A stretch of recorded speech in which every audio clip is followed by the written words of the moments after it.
इसमें आदरणीय जोगेंद्र सरकार जी, आप भी आज के कार्यक्रम में हमारे महत्वपूर्ण अतिथि हैं। आपका हम स्वागत करते हैं। अब आज के चर्चा में जयंती के इस पावन मंगल घड़ी के अवसर पर आप अपने प्रबोधन जुड़े हुए साथियों के समक्ष रखेंगे। आदरणीय जोगेंद्र नाथ सरकार जी सादर आमंत्रित है सर। उसका फल अवश्य मिलेगा। नहीं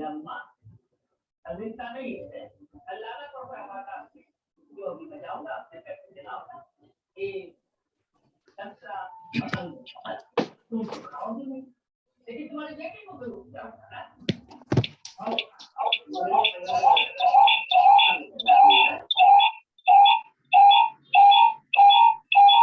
महामानव श्रद्धेय गौतम बुद्ध के चरणों में हमारा प्रणाम और दलित के मसीहा बाबा साहेब भीमराव रामजी आम्बेडकर को हम नमन करते हुए मंच पे उपस्थित धर्म प्रकाश बोध जी, बादल बुद्ध साहब, महेश्वर संदा साहब, अशोक सुनवानी साहब और जितना है मंच पे सभी को आंतरिक अभिनंदन और शुभेच्छा रखते हुए आज मैं कुछ बताना चाहता हूँ। हेलो, थोड़ा सा कैमरा घुमा लीजिए, थोड़ा आपका चेहरा कट रहा है। अच्छा, ठीक, सेंटर में आ जाइए कैमरा। हाँ ठीक है, अभी आ गया। कैमरा घुमा लिया।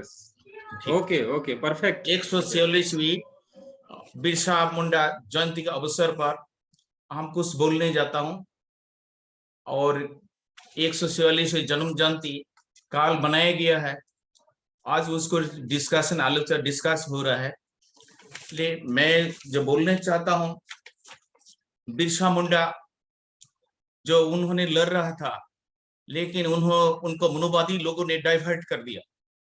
1857 से मजदूर जमींदार लोगों से वो लड़ता आया, लड़ते लड़ते उन लोग चला गया वहां पर 1998 में। लेकिन इतना दिन तक जमींदार मजदूर का साथ लड़ता है, उनको शोषण करते रहा, वो समझ नहीं पाया। उनको जितना जमीन है वो कब्जा कर लिया और उनको जमीन को उसको जंगल में चला गया। जंगल में जमीन होते हुए उनको टैक्स उसको बराबरी कर दिया है। लेकिन वो मनोवादी कुछ जमींदार लोगों ने अंग्रेज को कन्विंस कर दिया जे ये बिरसा मुंडा लोगों ने टैक्स देने नहीं चाहता है, इन लोगों के विरोध कर रहा है। और मुंडा लोग को कहना है ये जंगल हम कष्ट करके साफ करके बनाया, ये जंगल किसी को नहीं था, ये जंगल को टैक्स क्यों दो। इतना दिन पहले वो उन लोग को बहुत शोषण करते थे और उसको लोन देते थे। लोन का ब्याज इतना था चुका नहीं पता था, बेकार उन लोग मजदूरी करना पड़ता था। लेकिन वो समझे थे जो अंग्रेज उसको दुश्मन है। आज हम लोग जैसे अंग्रेज नहीं है, क्या हमारा समस्या कोई हल हो गया? लेकिन उस टाइम भी उनको पास समस्या दो था, एक अंग्रेज था और दूसरा समस्या जोरदार जमींदार लोगों ने था। जमींदार लोगों से लड़ाई किया, लेकिन जो चालाकी से उनको डाइवर्ट कर दिया। मनोवादी लोग अंग्रेज से लड़ाने के लिए उनको सामने कर दिया। ये हम लोग कैसे पता चल रहा है?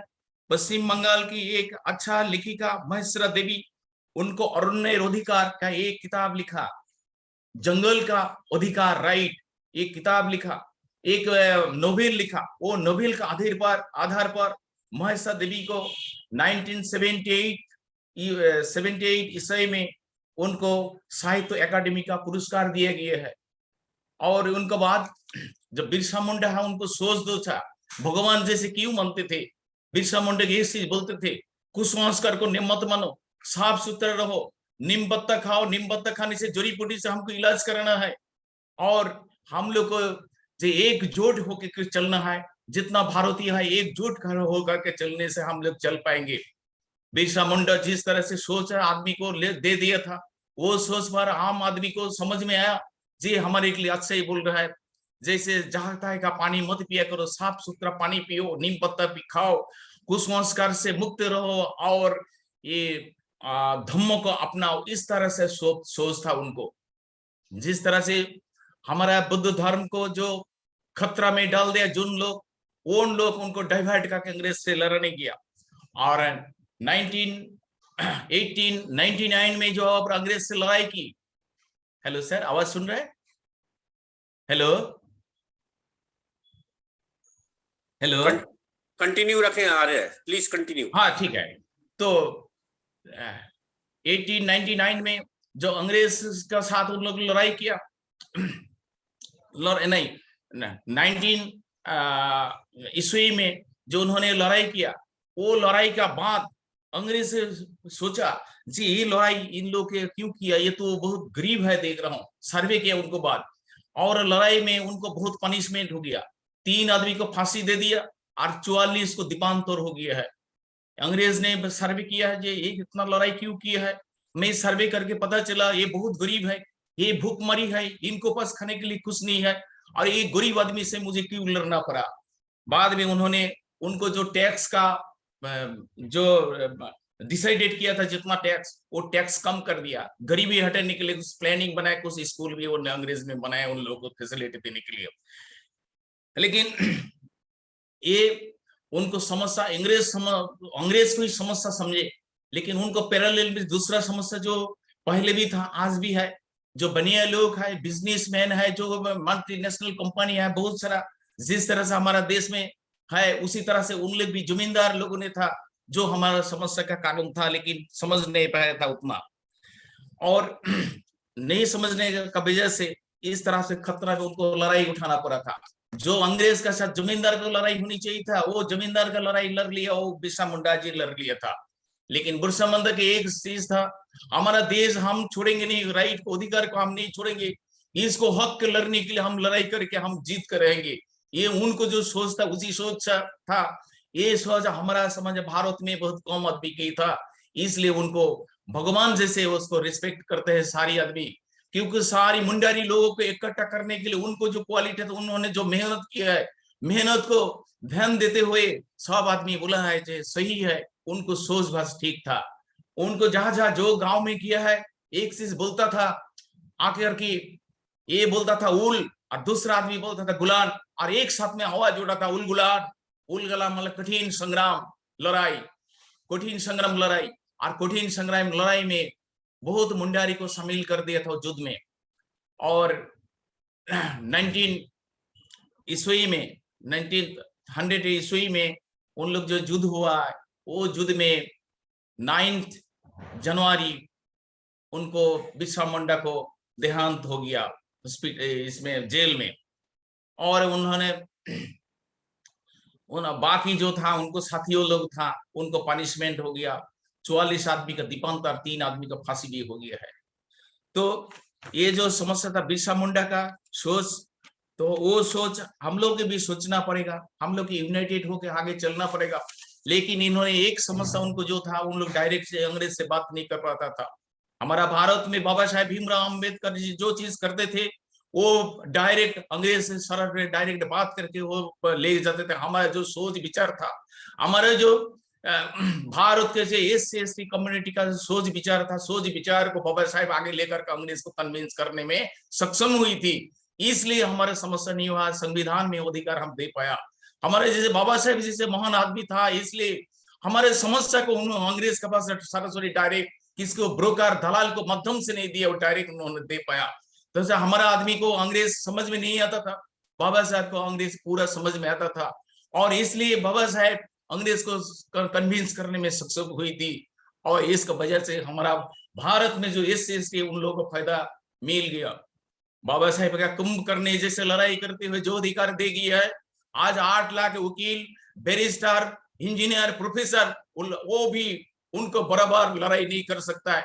जब भारत का संविधान खतरा में आने जा रहा है, तो ये 8 लाख जो बराबरी पदाधिकारी है, वकील है, एडवोकेट, इंजीनियर है, वो भी सोच में पड़ गया हम भारत के संविधान के कैसे रक्षा करूं।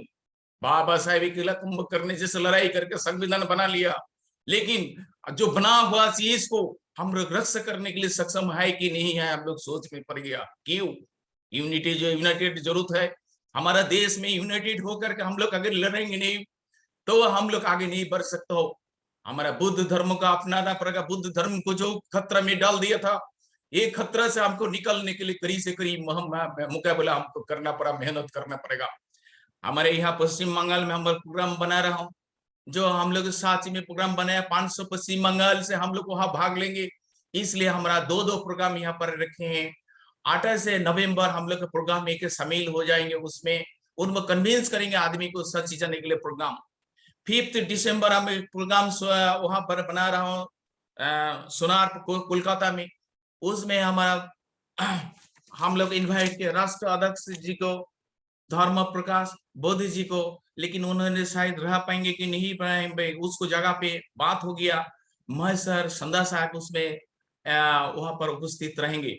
हम सारे जितना हम ज्यादा से ज्यादा आदमी को इकट्ठा कर लेंगे, इकट्ठा करके उनको हमारा जो बात है उसको कह के उसको कन्विंस करूंगा, और हम लोग सची में जो प्रोग्राम है उसमें भाग लेंगे। इसका बाद हमारा 6 दिसंबर जो प्रोग्राम है बाबा साहेब का परिनिर्वाण दिवस, उसको भी उसमें चर्चा हो गया एक दिन पहले।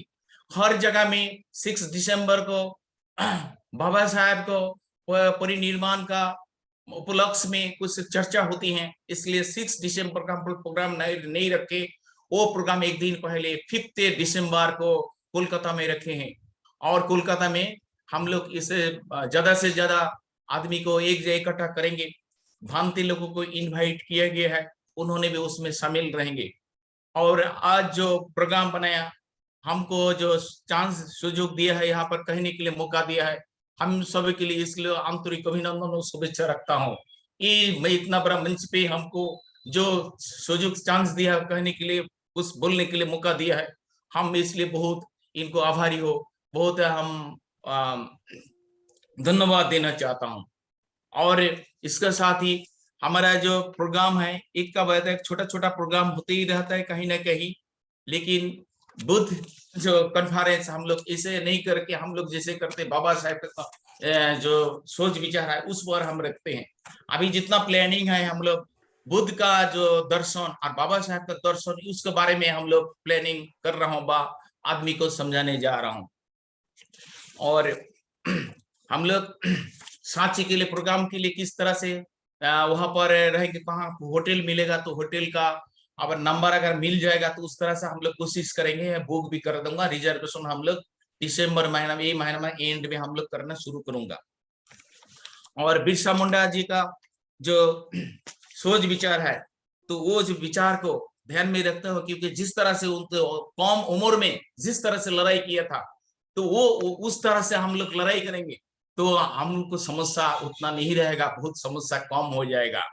वो 25 साल उम्र में जिस तरह से करी लहर में मेहनत करते थे, लड़ते थे, यूनाइटेड कर दिया था पूरा मुंडारी समाज को, तो हम लोग क्या बहुत आदमी, हम लोग क्या पूरा SC ST को इंडिया का एक कटा कर नहीं सकता हूँ, मैं जरूर कर सकता हूँ, हम लोग जरूर कर सकता हूँ, लेकिन हम लोग को कंटिन्यू कन्विंस करना है, कंटिन्यू रहेगा तो जरूर हम लोग सभी को कर लेंगे। हम अगर बात और आगे नहीं बढ़ेंगे, हमारा बात विराम देना चाहता हूँ। सभी को हमारा आंतरिक अभिनंदन शुभेच्छा रखते हुए हमारा बात यह विराम देना चाहता हूँ। जय भीम, जय भारत, नमो बुद्धाय। चलिए, बहुत बहुत आदरणीय सरकार, आप बहुत ही सार गर्वित, और पश्चिम बंगाल में कलकत्ता में किस तरह से आपकी तैयारी है आगामी समय में, और उस पर, और सबसे पहले कि पूज्य बिरसा मुंडा जी के जो संघर्ष हैं, जो उन्होंने जल जंगल जमीन की जो उन्होंने लड़ाई लड़ी थी, उस पर आप अपने बहुत ही अच्छे से प्रकाश डाला है, अच्छे से आपने उनके संघर्षों को उद्धृत किया है, तो इसके लिए पूरे RBM की ओर से बहुत बहुत आभार। और राष्ट्रीय बौद्ध महासभा का जो कारवां है, आप सभी के सहयोग से ही, आप सभी के मार्गदर्शन से ही ये कारवां आगे बढ़ रहा है। और आप लोग वो योग्य, वो बहुजन समाज के लोग हैं, जिनके कारण आज जो संतों गुरुओं महापुरुषों का जो आंदोलन है, जो आदर्श है, वो लगातार जो है आगे बढ़ रहा है, और ये बढ़ता ही चला जाएगा। तो बहुत बहुत आभार, साधुवाद।